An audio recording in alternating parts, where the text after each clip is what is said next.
एक बार एक रईस राजा था जिसकी 4 रानियां थीं। वो अपनी चौथी रानी को सबसे ज़्यादा प्यार करता था और उसे महंगे कपड़ों से लादे रहता और बेहतरीन खाना खिलाता था। वो उसे केवल सबसे अच्छा देता था। वो अपनी तीसरी पत्नी से भी बहुत प्यार करता था और उसका आसपास के राज्यों में बखान करता था, मगर उसे डर था कि वो एक दिन उसे किसी और के लिए छोड़ देगी। वो अपनी दूसरी पत्नी से भी प्यार करता था और वो उसकी हमराजी थी और उसके साथ हमेशा सहानुभूति, इज्जत और धैर्य से रहती थी। जब भी राजा को कोई परेशानी होती वो उसे बताता ताकि वो राजा को उस परेशानी का हल बता सके। राजा की पहली पत्नी राजा की सबसे वफादार थी और राज्य और उसकी दौलत बढ़ाने में बहुत मदद करती थी, मगर वो अपनी पहली पत्नी से प्यार नहीं करता था।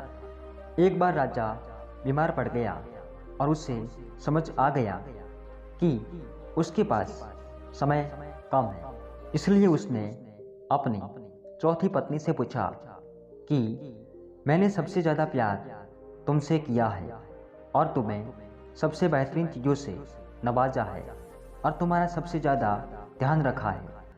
अब जब मैं मरने जा रहा हूँ, क्या तुम मेरा साथ देने के लिए मेरे साथ चलोगी? तब उसकी चौथी पत्नी ने जवाब दिया, बिल्कुल नहीं। उसकी बात राजा के दिल में चूरी जैसी चुभी। अब दुखी राजा ने अपनी तीसरी पत्नी से पूछा कि मैंने सारी जिंदगी तुमसे प्यार किया, अब मैं चाह रहा हूँ, क्या तुम मेरे साथ चलोगी? नहीं, ऐसा तीसरी पत्नी ने जवाब दिया। जिंदगी बहुत अच्छी है और जब तुम मरोगे तो मैं दोबारा शादी करूँगी। अब राजा दुखी होकर बैठ गया था और वो ठंडा पड़ गया था। फिर उसने अपनी दूसरी पत्नी से पूछा, मैंने हमेशा ज़रूरत के वक्त तुमसे मदद मांगी है और तुमने भी हमेशा मेरा साथ दिया। जब मैं मरूंगा, क्या तुम मेरा साथ देने मेरे साथ आओगी? माफ़ करना, इस बार मैं तुम्हारी मदद नहीं कर सकती। दूसरी पत्नी ने जवाब दिया, ज़्यादा से ज़्यादा मैं तुम्हें तुम्हारी कब्र तक छोड़ सकती हूँ। उसका जवाब बिजली की तरह राजा को लगा और वो बेहद दुखी हो गया।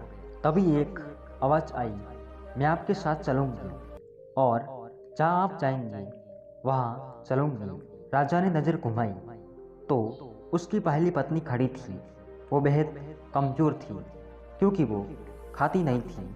दुख से भरकर राजा ने कहा कि जब मेरे पास मौका था तब मुझे तुम्हारा बेहतर ध्यान रखना चाहिए था।